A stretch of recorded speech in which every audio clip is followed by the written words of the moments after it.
Early one morning, three young ladies named Tommy, Joanna, and Abigail set out on a small path that led to the river. They were going to fetch fresh water for their homes. Tommy and Joanna walked ahead, laughing loudly. They loved parties, loud music, and wearing flashy clothes. People always noticed them wherever they went. Abigail walked quietly behind them. She dressed simply and neatly. She loved going to church and talking about God. Because of this, the three friends often argued. Joanna turned and looked at Abigail. "Abigail, why are you always dressed like this?" she asked. "You act like an old woman." "It's still early in the day." Tommy laughed. "Honestly," she said, "you make us feel uncomfortable sometimes. You never want to have fun. It's always church, church, church. Do you think anyone will want to marry you if you live like this?" Abigail stopped walking. Her face showed pain, but she spoke calmly. "Why can't you respect my choice?" she asked. "I'm happy the way I am. Dressing modestly doesn't make me foolish. Even many good leaders dress this way." Tommy shook her head. "She won't change," she said to Joanna. "Invite her out, she won't come. All she does is talk about God and telling people to change their ways." Abigail felt hurt, but she stood firm. "Please leave me alone," she said gently. "I'm not forcing you to live like me. Just let me live my life. God teaches us to be decent and to live right." Tommy and Joanna laughed again. "You're missing out on life," Tommy said. "God wants people to enjoy life, not suffer." Abigail replied softly. "My joy comes from God. Things of this world don't control me. I want to know Him more." They soon reached the river. The water looked calm and shiny under the morning sun. Tommy smiled and said, "This place is perfect for pictures. Abigail, stand far away. Your long skirt will spoil the view." Abigail said nothing. She moved aside and knelt down quietly. She prayed, asking God to protect them. Tommy and Joanna stepped closer to the river to fetch water. Suddenly, Joanna's foot slipped on a wet stone. She cried out as her bucket fell into the water, and she began to drift toward the moving current. "Tommy!" Joanna cried in fear. Tommy rushed forward to help, but she too lost her balance. Panic filled the air. "Abigail! Please help us!" Tommy shouted. Abigail jumped up immediately. She ran to the riverbank and cried out, "God, please help us." She grabbed a long strong branch nearby and stretched it toward Joanna. "Hold on tightly," she called.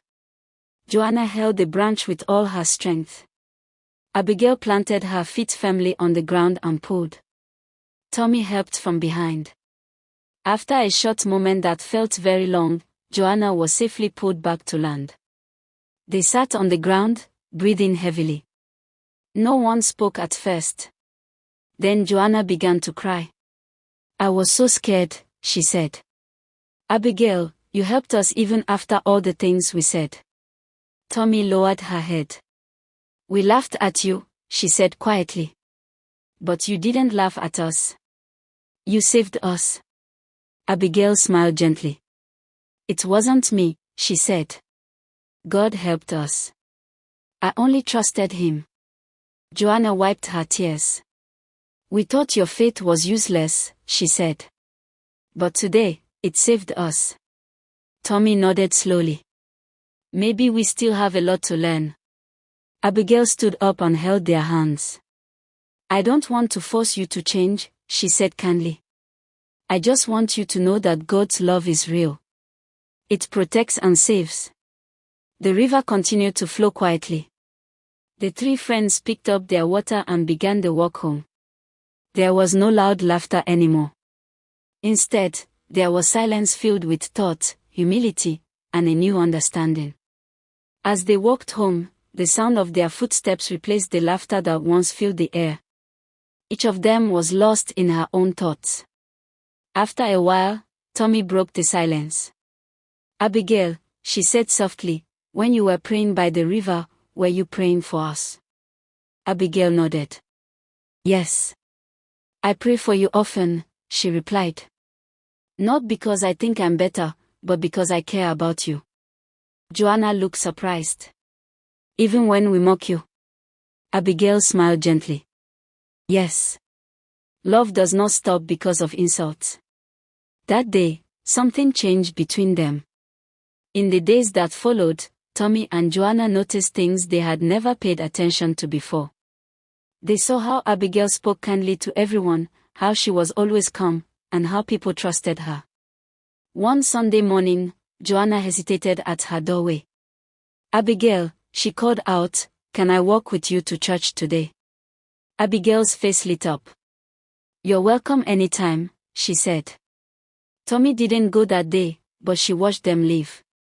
For the first time, she felt curious instead of proud. Weeks passed. Tommy still loved music and parties, but she began to dress with more care.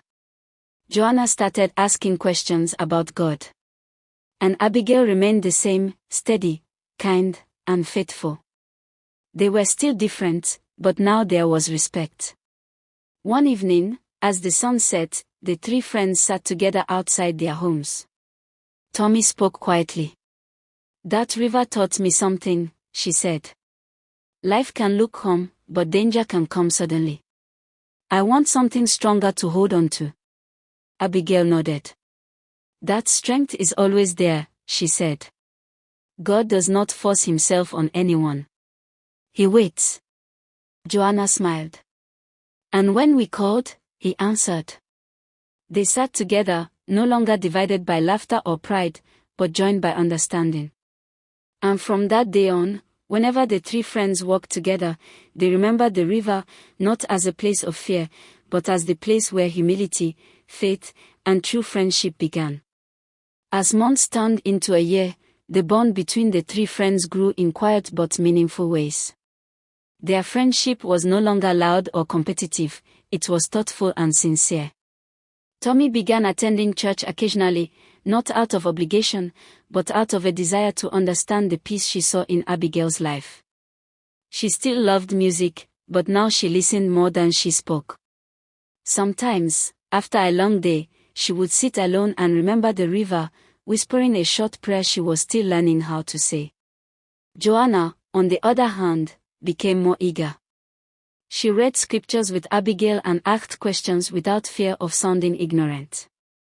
Her laughter remained, but it softened. She learned that joy did not have to be reckless to be real. Abigail never said, "I told you so." She never pressured them or rushed their growth. She knew faith was a journey, not a performance. Her consistency spoke louder than sermons ever could. One afternoon, they returned to the river, this time standing at a safe distance. The water flowed as calmly as it had that first day. Tommy smiled. I used to think faith was weakness, she said. Now I see it takes courage. Joanna nodded. And patience. Abigail looked at them both. And love, she added. The river continued its steady flow, unaware of the change it had sparked. But in the hearts of the three friends, something lasting had taken root, an understanding that true strength is found not in pride, appearance, or popularity, but in humility, faith, and love for one another. They walked away together, not as people who were the same, but as people who respected one another's paths, grateful for the lesson that nearly cost them everything, and thankful for the friendship that grew from it. True faith is revealed through love, humility, and quiet obedience to God. It is often in moments of danger and reflection that hearts are changed, friendships are strengthened, and purpose is found.